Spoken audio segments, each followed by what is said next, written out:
Students, आज का topic है कृषि क्रांति के कारण।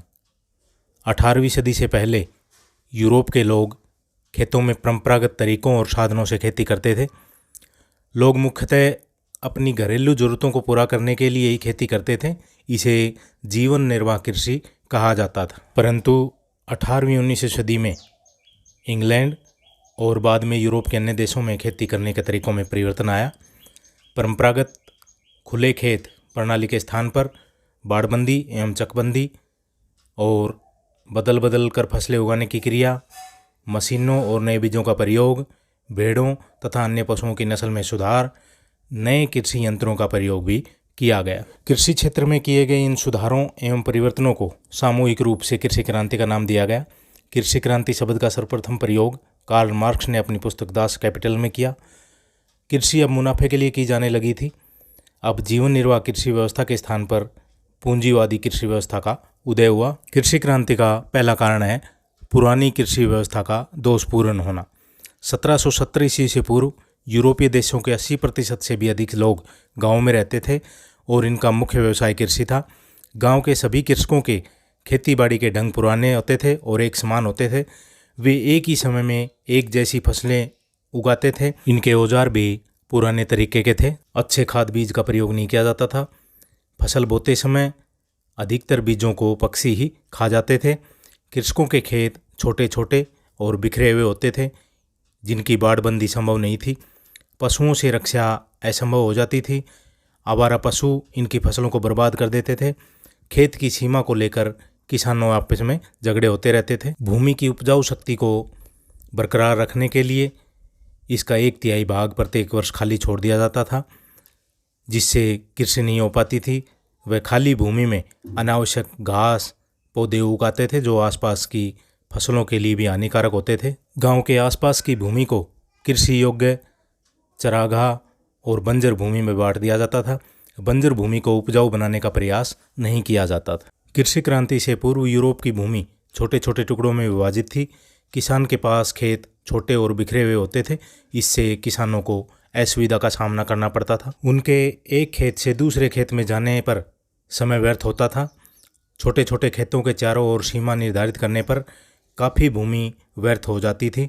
सिंचाई के साधन पर्याप्त नहीं थे। कृषकों को अकाल और सूखे का सामना करना पड़ता था। नेक्स्ट पॉइंट है कृषि उत्पादन के नए ढंगों का प्रचार। इंग्लैंड तथा अन्य यूरोपीय देशों में कृषि उत्पादन के नए ढंगों का प्रचार जोर शोर से किया गया। कृषि की समस्याओं के संबंध में अनेक पुस्तकें प्रकाशित की गई। इनमें कृषि के पुराने ढंगों की कमियों के बारे में बताया गया। उपयोगी नए ढंगों की चर्चा की गई। अच्छी खाद व बीज के बारे में बताया गया। बंजर और दलदली भूमि को कृषि योग्य बनाना चाहिए। छोटे और बिखरे खेतों को मिलाकर फार्म स्थापित करने चाहिए। इस संबंध में रॉबर्ट वेस्टर्न की कृषि संबंधी पुस्तक डिस्कोर्स ऑफ हस्बेंड्री 1645 ईस्वी में प्रकाशित हुई। इसमें विशेष रूप से सलगम तथा तिनपतिया घास जैसी जड़ वाली फसलों को उगाने के महत्व एवं उपयोगिता पर बल दिया गया। आर्थर यंग ने इंग्लैंड, आयरलैंड, फ्रांस, इटली आदि देशों की यात्रा की। कृषि के नए ढंगों से संबंधित पुस्तकों की रचना की। 1780 ईस्वी के बाद वह एनल्स ऑफ एग्रीकल्चर का संपादक भी रहा, जिसकी 45 जिल्दें प्रकाशित हुई। इसके विचारों का अनेक देशों पर गहरा प्रभाव पड़ा। इन पुस्तकों में कृषि के पुराने तरीकों की त्रुटियों की आलोचना की गई, कमी को उजागर किया गया, कृषकों को कृषि को उपयोगी बनाने के तरीके बताए गए। इन पुस्तकों में कृषकों को सलाह दी गई कि भूमि को उपजाऊ बनाने के लिए अच्छी खाद का प्रयोग करना चाहिए। इन पुस्तकों में सलाह दी गई कि खाली छोड़ी गई भूमि पर सलगम या 3 पत्तियों वाली घास उगानी चाहिए। बंजर भूमि को उपजाऊ बनाना चाहिए। खेतों की बाड़बंदी की जानी चाहिए।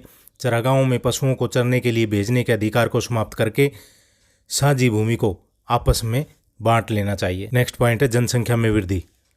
18वीं सदी में यूरोप की जनसंख्या में अत्यधिक वृद्धि हुई। जनसंख्या में इस वृद्धि के कारण अनाज तथा जीवन की अन्य आवश्यक वस्तुओं की मांग बढ़ गई।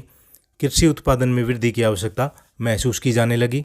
इस आवश्यकता की पूर्ति का एक मार्ग खेती के नए तरीकों को अपनाकर उत्पादन बढ़ाना था। इससे कृषि क्रांति को बल मिला।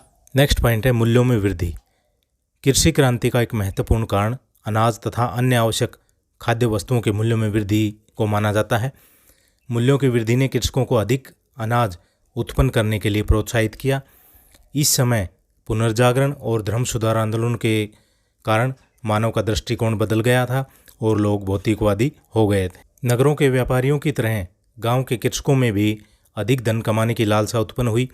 अनाज के बढ़ रहे मूल्यों ने कृषकों को कृषि के नए ढंग को अपनाकर उत्पादन बढ़ाने तथा अपनी आय में वृद्धि करने के लिए प्रोत्साहित किया। नेक्स्ट पॉइंट है वाणिज्यिक क्रांति की भूमिका। व्यापारिक क्रांति से कृषि उत्पादों की मांग में वृद्धि हुई, जिससे कृषि के विकास को बढ़ावा मिला। इंग्लैंड में ऊनी वस्त्रों की मांग में वृद्धि हुई, बड़े पैमाने पर भेड़ पालन का कार्य शुरू किया गया और व्यापार की वृद्धि से लघु उद्योगों को भी बढ़ावा मिला। लघु उद्योगों को कच्चा माल व शहरों को खाद्यान्न भी कृषि से ही प्राप्त होता था। धनी व्यापारियों ने अतिरिक्त पूंजी गांवों में ज़मीन खरीदने के लिए लगाई। इन्होंने ज़मीन से अधिक लाभ कमाने पर जोर दिया और खेती के नए तरीकों को अपनाया। नेक्स्ट पॉइंट है जागरूक भूमिपतियों का योगदान। कुछ जागरूक सामंतों ने नवीन कृषि प्रणाली को अपनाया और इससे अधिक लाभ कमाया। कॉक ऑफ होलकहम तथा ड्यूक ऑफ बेडफोर्ड ने अपने फार्मों की बाड़बंदी, नालियों तथा अन्य सुधार करके प्रति एकड़ उत्पादन को बढ़ाया तथा ज़्यादा लाभ कमाया। भूस्वामी टाउनसेंड ने सलगम की खेती तथा 4 फसल चक्र प्रणाली से अपनी जागीर की आमदनी में 10 गुना वृद्धि की। इंग्लैंड के राजा जॉर्ज तृतीय ने विंडसर में आदर्श फार्म की स्थापना करके एक नवीन खेती प्रणाली के प्रचार में योगदान दिया। नेक्स्ट पॉइंट है विज्ञान का योगदान। सूक्ष्मदर्शी यंत्र की खोज ने कृषि में सहायक सूक्ष्म जीवाणुओं की जानकारी में वृद्धि की। वैज्ञानिकों ने नर और मादा पौधों को भी पहचान लिया। इंग्लैंड की रॉयल सोसाइटी ने कृषि क्षेत्र में विज्ञान की जानकारियों को लोगों तक पहुंचाया। डच लोगों ने दलदली भूमि को कृषि योग्य बनाना सीख लिया। बागवानी तथा उत्तम बीजों के संबंध में भी वैज्ञानिक जानकारी बढ़ी। नेक्स्ट है औद्योगिक क्रांति।